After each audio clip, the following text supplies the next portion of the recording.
Bismillahirrahmanirrahim. To start with the greatest name of Allah Almighty, the only honor of the Day of Judgment. Assalamu alaikum viewers. Today I am giving you overview of syllabus English Part 1 and 2 by Punjab University. As we know, it's 2 years program, and this program is designed specifically for the students who want to attain a master's level knowledge of English language and literature, and they want to improve their English language skills and the ability to study and evaluate literature. Actually, this course covers the historical development of English, its various genres through the ages.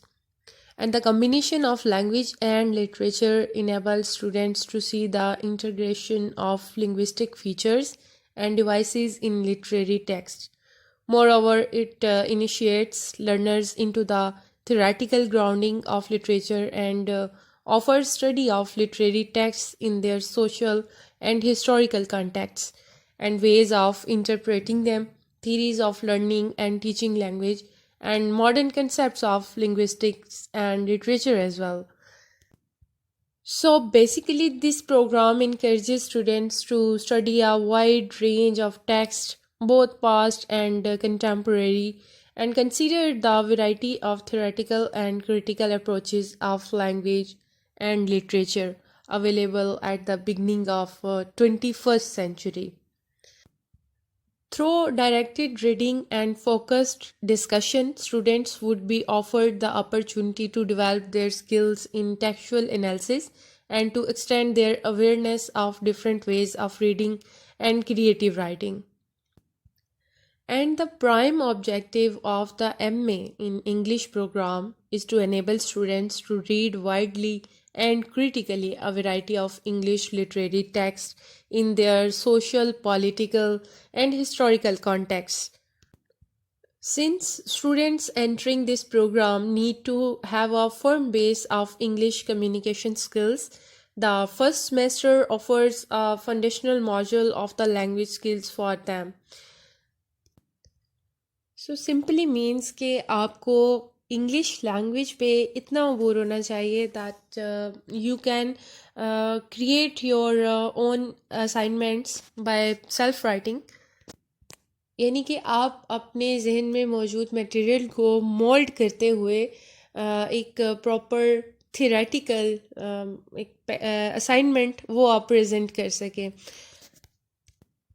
And the interesting fact is that कि आपने इसमें history पढ़नी है, आपने इसमें religion discuss करना है, आपने इसमें बहुत सारे पॉलिटिकल मैटर्स को डिस्कस करना होता है. उसके अलावा आप बहुत सारी सोसाइटीज़ को गो थ्रू करते हैं. सो यहाँ पे सारा जो एक कॉम्बिनेशन रखा गया है एमए इंग्लिश में, एमए इंग्लिश को इसीलिए मदर ऑफ ऑल नॉलेजेस कहा जाता है बिकॉज इसमें मिंगलिंग है हर चीज़ की. और वो स्टूडेंट्स जो एमए इंग्लिश कर जाते हैं उनके लिए किसी भी टॉपिक पे डिबेट करना मुश्किल नहीं होता. और उसके अलावा जब इसमें हम बात करते हैं मॉडर्न लिटरेचर की, क्लासिकलिज्म में तो आपने सारा हिस्टोरिकल और एथिकल स्केच को उसको गो थ्रू किया होता है. मॉडर्न को पढ़ने का फिर ये बेनिफिट हो जाता है कि आपके लिए अंडरस्टैंड करना प्रेजेंट सिचुएशन को, अपने सर्कमस्टांसेस को समझना और अपनी ही सोसाइटी में जिस प्लेस पे भी आप मौजूद हैं, वट एवर इट इज़, जो भी आपके पास अथॉरिटी है, जिस जगह पे भी आप मौजूद हैं, तो आप बेटरली खुद को रिप्रेजेंट कर सकते हैं. आप अपने लिए बहुत बेस्ट स्ट्रेटजीज़ बना सकते हैं. और उसके अलावा आपकी जो नॉलेज गेन पावर है वो बहुत हायर लेवल पे चली जाती है. एंड यू कैन आल्सो जज अदर्स क्विकली, आपकी क्विक जजमेंट्स हो जाती हैं बिकॉज आप लिटरेचर में जब एनालिसिस करते हैं, करेक्टर स्केचेस को नरेट करते हैं, तो आपके लिए किसी इंसान को इन रियल जज करना वो बहुत एक ईजियर टास्क होता है. इन शॉर्ट कि वो स्टूडेंट्स जो एमए इंग्लिश कोर्स को कंप्लीट कर जाते हैं उनकी नॉलेज रेंज बहुत वाइड हो जाती है and obviously their observations as well, they can understand very easily than others. और चलिए अब सिलेबस डिस्कस कर लेते हैं पंजाब यूनिवर्सिटी का। ये complete overview I will tell you part 1 and part 2, यानी कि ये 2 इयर्स प्रोग्राम है एज आई मेंशन्ड अबाउ। तो इसमें आपने पार्ट 1 में जो सब्जेक्ट्स रीड आउट करने होते हैं, these are total 5 subjects. Number 1 is classical poetry, it's your paper 1 and total marks जो है वो इसमें 100 है। And second paper our subject is drama and it also contains 100 marks. Third one is novel, same 100 marks.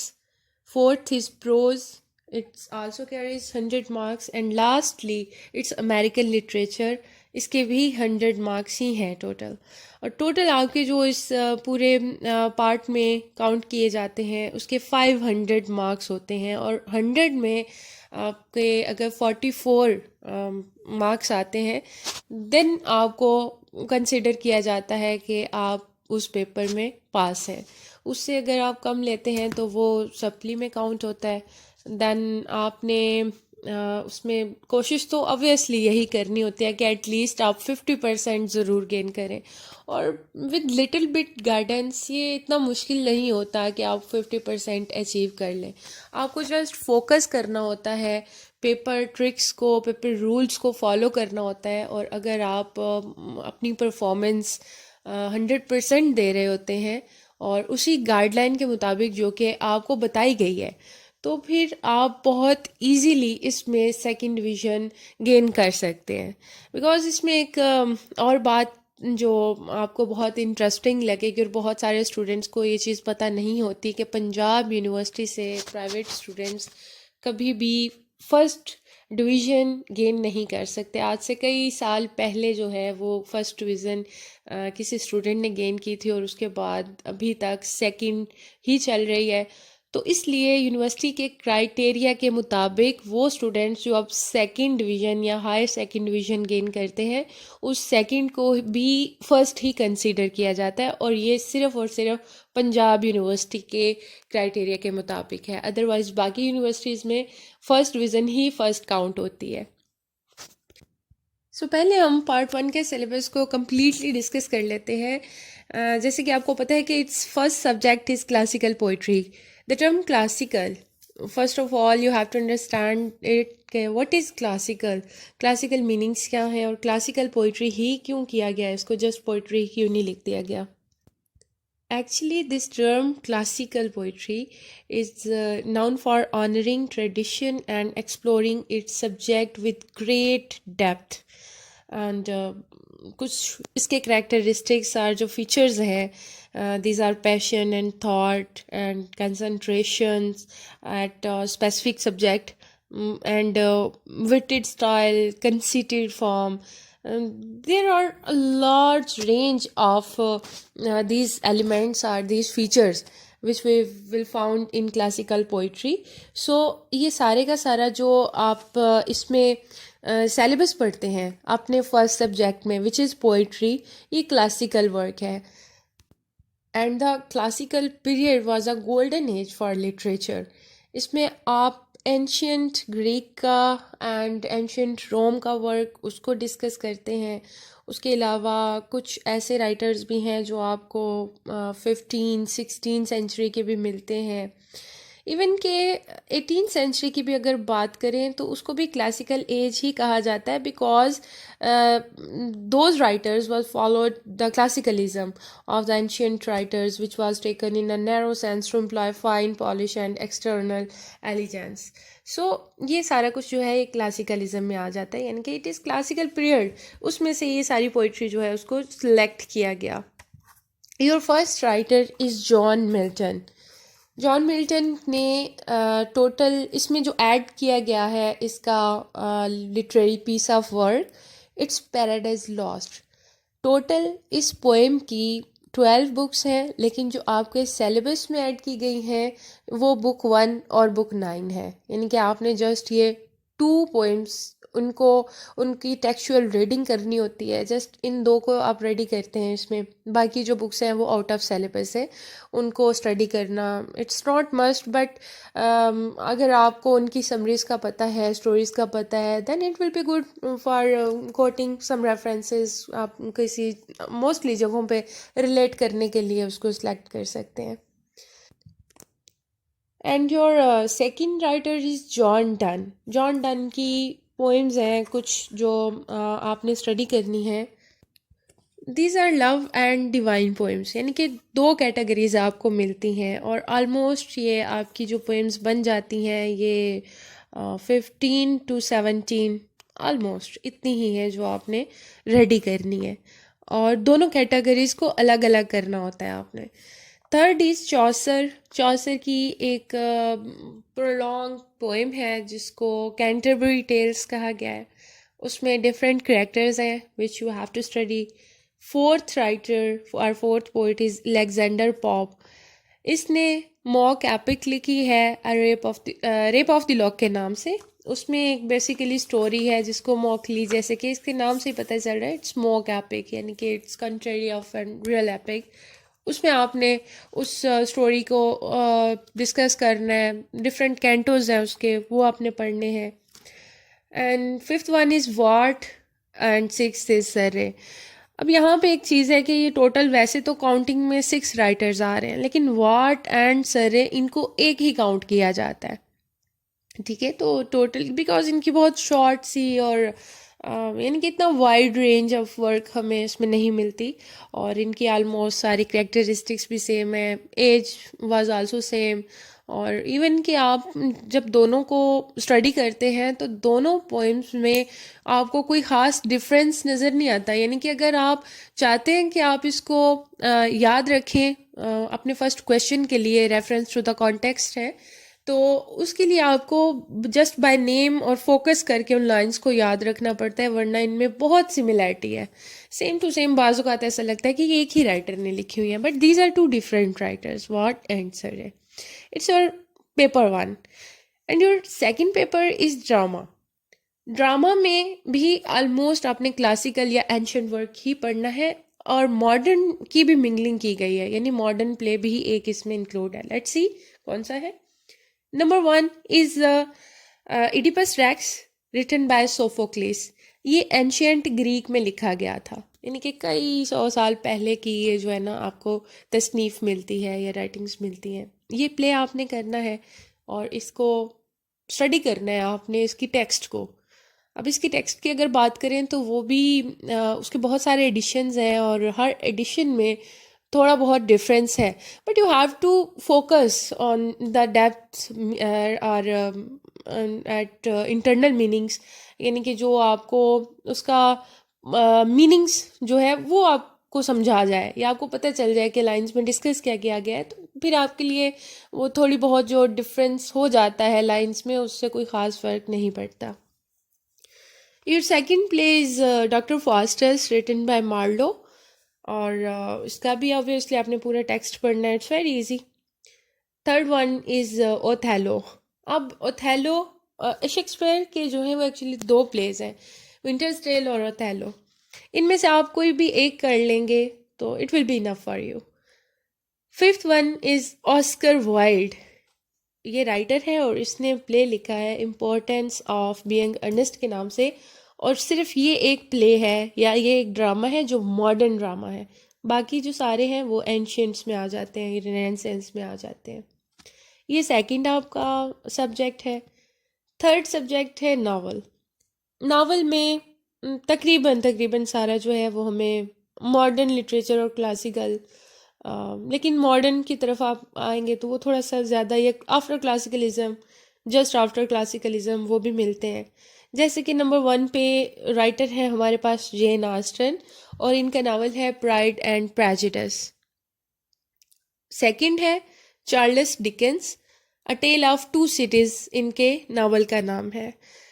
अब novel में एक चीज़ ये होती है कि आपको इसकी टेक्स्ट रीडिंग करने की ज़रूरत नहीं होती, जस्ट आपने उस स्टोरी को समझना है, राइटर के आप एरा को डिस्कस करेंगे, आप उसकी बायोग्राफी पढ़ेंगे और कुछ जो मेन पॉइंट्स हैं वो आप अपने जहन में रखते हुए वो क्वेश्चंस या वो स्टेटमेंट स्टडी कर लेंगे जो कि मोस्ट इम्पॉर्टेंट है। उसके बाद है George Eliot, your third writer, fourth writer is Hardy and fifth one is Trollope. But 4 novels are more than enough because आपने अपने पेपर में जस्ट 4 questions ही अटैम्प्ट करने होते हैं, और अगर आप 4 राइटर्स को 100% रेडी कर लें तो फिर आप पूरा पेपर ही 100% अटैम्प्ट करके आ सकते हैं and very easily. Okay, so here's our next subject, next paper, paper 4. It's prose. Pros में कुछ एसेज आपको मिलते हैं क्योंकि ये एसेज फॉर्म में लिखा गया। जैसे कि नंबर 1 पे हम देखते हैं सर फ्रांसिस बेकन, उनके एसेज हैं और एसेज तकरीबन ज़िंदगी के हर पहलू को सामने रखते हुए लिखे गए हैं। यानी कि उसमें ऐसे टॉपिक्स हैं जिनका आप सबका या हम सबका डेली रूटीन में बारहा वास्ता पड़ता रहता है। जैसे कि मैं कुछ नेम्स बताती हूँ आपको इनके प्लेस के, of truth, of studies, of revenge, of great place etcetera. यानी कि ये सारे जो टॉपिक्स हैं जिन पे ये एसेज लिखे गए हैं तो वो हमें ऐसे ही नज़र आते हैं जो कि अभी भी वैलिड हैं, अभी भी प्रेजेंट है, और इनकी वो इतनी प्रोफाउंड सी स्टेटमेंट्स हैं कि हम उनको आज भी प्रोवर्ब्स के तौर पे यूज़ कर सकते हैं इनकी ऐसे के सेंटेंसेस को लेते हुए। Second is Jonathan Swift. Jonathan Swift ने बेसिकली एक जो है वो बायोग्राफिकली एक नरेशन की है गुलिवर्स ट्रैवल के नाम से, जिसमें कि गुलिवर नाम का एक पर्सन है और वो हमें डिफरेंट वॉयजेस करता हुआ नज़र आता है। एंड डेफिनेटली जब आप इसको डिटेल में पढ़ेंगे तब आप सारा गो थ्रू करेंगे, but we are discussing just writers and their narrations here. So इसको बहुत ही सिंपली हम रखेंगे फ़िलहाल। Third one is Bertrand Russell. Russell के भी ऐसेज ही हैं जो आपने पढ़ने हैं। Fourth one is Edward Said. Edward Said का भी एक ही ऐसे है कल्चर एंड इम्पीरियलिज्म के नाम से। फिफ्थ वन इज़ शीमस हैनी, और शीमस हैनी का भी एक ही ऐसे है रेड ड्रेस ऑफ पोइट्री के नाम से। और यहाँ पे भी आप अगर 4 out of 5 राइटर्स रेडी कर लेते हैं तो ये आपके लिए काफ़ी होगा। Fifth one is American literature. American literature को काउंट किया जाता है कि ये the most lengthy subject in your course और इन योर सिलेबस, क्योंकि इसमें हमें पता चलता है कि टोटल बुक्स जो है वो काफ़ी सारी आ जाती हैं वो इस तरह से कि आपने इसमें पहले तो आपने नावल्स को अलग पढ़ा, पोइट्री को अलग पढ़ा, ड्रामा को अलग पढ़ा, लेकिन यहाँ पे क्या है कि हर चीज़ का कॉम्बिनेशन है। आप पोइट्री भी पढ़ेंगे, आप नावल्स भी पढ़ेंगे और आप ड्रामास भी पढ़ेंगे। और नाम जो है वो इस सब्जेक्ट का है अमेरिकन लिटरेचर, यानी कि it focuses on American society only. आप इसमें जितने भी राइटर्स को पढ़ेंगे, इधर इट इज़ पोइट्री और इट इज़ नावल और ड्रामा, तो वो सारे जो राइटर्स हैं वो अमेरिकन नेशनैलिटी होल्डर्स हैं, तो उसमें जो डिपिक्शन दिखाई जाएगी वो भी अमेरिकन कल्चर की नज़र आएगी। Number 1 is Adrienne Rich. It's a female writer. इसकी पोएम्स हैं Sylvia Plath. It's also female American poetess. इसकी भी आपने पोएम्स ही पढ़नी है। Third one is Richard Wilbur. ये और एक और चीज़, इसमें जितना भी आपने सिलेबस पढ़ना है ये सारे का सारा फोकस करता है मॉडर्न लिटरेचर पे, यानी कि इसमें क्लासिकलिज्म या एंशियंट की कोई मिंगलिंग, कोई मर्जिंग नहीं है। सारे का सारा प्योर मॉडर्न लिटरेचर और पोस्ट मॉडर्न लिटरेचर आ जाता है। फोर्थ पे है जॉन एशबरी, यानी कि दीज आर 4 पोइट्स एंड पोइट्रेस, यानी सारे आपने पोइट्री सेक्शन जो है उसमें इन 4 को जस्ट काउंट कर लेना है।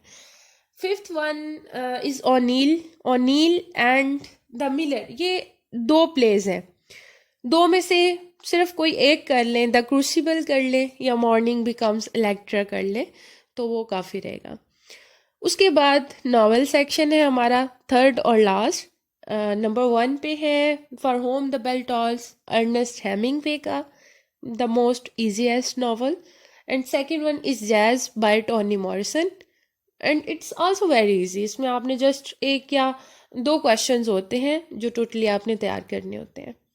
सो it is complete syllabus of your part 1। Now we will discuss our syllabus of part 2। इसमें भी आपके एज इन पार्ट 1 5 सब्जेक्ट्स ही होते हैं, but in 5th paper you have choice कि आप या तो शॉर्ट स्टोरी सेलेक्ट कर लें या लिंग्विस्टिक्स कर लें। मोस्टली स्टूडेंट्स जो है वो लिंग्विस्टिक्स सेलेक्ट करते हैं because it's very best combination, और लिंग्विस्टिक्स में you can achieve maximum marks, और अगर आप एक सब्जेक्ट में भी हायर मार्क्स अचीव करने में सक्सेसफुल हो जाते हैं इट मीन्स कि आपकी पूरी वो ओवरऑल डिवीजन पे फ़र्क पड़ता है। और यहाँ पे तो क्योंकि एक एक मार्क की आपको बहुत बहुत अशद ज़रूरत होती है, तो लिंग्विस्टिक्स वो बहुत ही बेहतरीन सब्जेक्ट रह जाता है। और anyway it's up to you कि आपका किस में इंटरेस्ट है। तो ये डिस्कस कर लेते हैं कि इसमें कितने राइटर्स हैं। जैसे कि पोइट्री की अगर हम बात करते हैं तो यहाँ पे 2 सेक्शंस रखे गए हैं पोइट्री के। नंबर 1 में आप जो पोइट्री पढ़ते हैं it's modern poetry. Modern poetry में विलियम ब्लेक, इसकी पोएम्स आपने करनी है। Second writer is S T Coleridge, third one is John Keats. ये आपका फर्स्ट सेक्शन है। सेकंड सेक्शन में इट्स फिलिप लार्किन, इसकी 3 to 4 पोएम्स हैं टोटल जो आपने करनी है। सेकंड वन इज़ शीमस हेनी, जिसका कि ऑलरेडी पार्ट 1 में भी आप पढ़ेंगे। रेड ड्रेस ऑफ पोइट्री के नाम से ऐसे है, और यहाँ पे उसकी पोइट्री है जो कि यहाँ पे आपको दी गई है। पोएम्स हैं, आपने उन्हीं के एनालिसिस और क्रिटिकल एप्रिसिएशंस हैं वो करनी होती हैं। And third one is Ted Hughes, इसकी भी ऑलमोस्ट 3 to 4 पोएम्स हैं जो आपने करनी है। ये आपका फर्स्ट सेक्शन और सेकंड सेक्शन है। उसके बाद आप सेकंड पेपर पे आ जाएं, इट्स ड्रामा। ड्रामा में again you have 5 writers. It's Henrik Ibsen, और उसका प्ले है हेडा गैबलर के नाम से। और जो एक डिफरेंस है स्टूडेंट्स जो आपको यहाँ पे नज़र आएगा कि आपने पार्ट 1 में क्लासिक वर्क ज़्यादा पढ़ा होता है, लेकिन पार्ट 2 में मैक्सिमम आप मॉडर्न वर्क ही पढ़ते हैं। यहाँ पे क्लासिकलिज्म वो तकरीबन एब्सेंट है, ना होने के बराबर है। हाँ, कुछ टर्म्स हैं जिनका यूज़ किया गया है जो क्लासिकल टर्म्स थी, बट जो राइटर्स हैं वो भी मॉडर्न ही नज़र आते हैं, और ये सिलेबस भी मॉडर्न लिटरेचर पे बेस करता है। सेकंड राइटर इसमें जो है नेक्स्ट प्ले का वो है एंटन चेखोव, और प्ले का नाम है Cherry Orchard. Third one is Beckett, Samuel Beckett, Waiting for Godot के नाम से उसने प्ले लिखा है। Fifth one is Edward Bond, the sea, इसने प्ले लिखा है। और लास्ट जो है वो हमारा है बैरफर्ड, इसने लाइफ ऑफ ग्लैलियो लिखा है। लेकिन यहाँ पे भी अगर आप 5 में से 4 राइटर्स को रेडी कर लें it would be enough. Third paper is novel. First novel is heart of darkness, written by J. Conrad, and second novel is Portrait of an Artist as a Young Man, written by Jack. Third one is To the Lighthouse, it's a female writer Virginia Woolf. Fourth novel है Things Fall Apart, ये एशबे ने लिखा है। और last novel है आपका Twilight in Delhi, written by Ahmad Ali. इसमें आपको मोस्टली जो है वो Asian and specially Indian culture उसके कुछ ग्लिम्सेस, बल्कि मैक्सिमम ग्लिम्सेस मिलते हैं। और बाकी इसमें फिर कुछ इश्यूज हैं जो पार्टीशन के टाइम के थे और उनको बताया गया, डिस्कस किया गया। वो भी डेफिनेटली आपने डिटेल में पढ़ना है, तभी आपको वो सारे टॉपिक्स समझ आएंगे। फोर्थ पेपर अब यहाँ पे डिफरेंट है, यानी कि जहाँ पे पार्ट 1 में आपने प्रोज पढ़ी थी, यहाँ पे आप लिटरेरी क्रिटिसिज्म पढ़ेंगे। लिटरेरी क्रिटिसिज्म में टोटल आपके 5 राइटर्स हैं, लेकिन आपका 6th क्वेश्चन होता है प्रैक्टिकल क्रिटिसिज्म के नाम से। उसमें आपको कोई भी स्टेंजा दे दिया जाता है और आपने उसको क्रिटिकली एनालाइज करना होता है। सो राइटर्स, उनके नेम मैं आपको बता देती हूँ। फर्स्ट वन इज़ अरिस्टोटल, और पोएटिक्स बुक है जिसको आपने पढ़ना है। Second critic is Raymond William, और वो डिस्कस करता है मॉडर्न ट्रेजेडी को। Third one is Catherine Belsey, she is female writer, और क्रिटिकल प्रैक्टिस के बारे में वो कुछ थीरीज हैं उसकी जिनको वो एक्सप्लेन करती है। Fourth critic is T S. Eliot, और उसने इंडिविजुअल एक द क्रिटिक के नाम से ऐसे लिखा है, ट्रेडिशन एंड इंडिविजुअल टैलेंट, जिसका टाइटल है। Fifth one is Philip Sidney, और फिलिप सिडनी जो है वो बात करता है पोइट्री पे, और इसके ऐसे का नाम है या इसकी क्रिटिकल अप्रोच जो है वो हमें नज़र आती है as an apology for poetry. ये आपके 4 सब्जेक्ट्स हैं, और बाकी अगर आप सेलेक्ट करते हैं, शॉर्ट स्टोरीज़ हैं जैसे कि मैंने आपको पहले बताया, या फिर एसेज हैं, या फिर लिंग्विस्टिक्स है, इट्स अप टू यू कि आप किस में ज़्यादा इंटरेस्टेड हैं, आप वही कैटेगरी अपनी as an optional subject select करेंगे। तो ये था हमारा syllabus overview of MA English, और नेक्स्ट वीडियो में इंशाल्लाह हम पास्ट पेपर्स को डिस्कस करेंगे of each subject, and specially past papers of last 5 years। उसमें फिर हम देखेंगे कि कैसे स्टूडेंट्स जो हैं वो स्टेटमेंट्स को अंडरस्टैंड कर सकते हैं, और किस तरह से फिर उनका आप बेस्ट आंसर लिख सकते हैं। और अगर आप 5 years के लास्ट पेपर्स को ही समझ लेते हैं तो आपका मोर देन हाफ सिलेबस इसी तरीके से कवर हो जाता है। So viewers, if you find this video useful, you can like, share and subscribe our channel. Keep in touch for more informative videos. Allah Hafiz.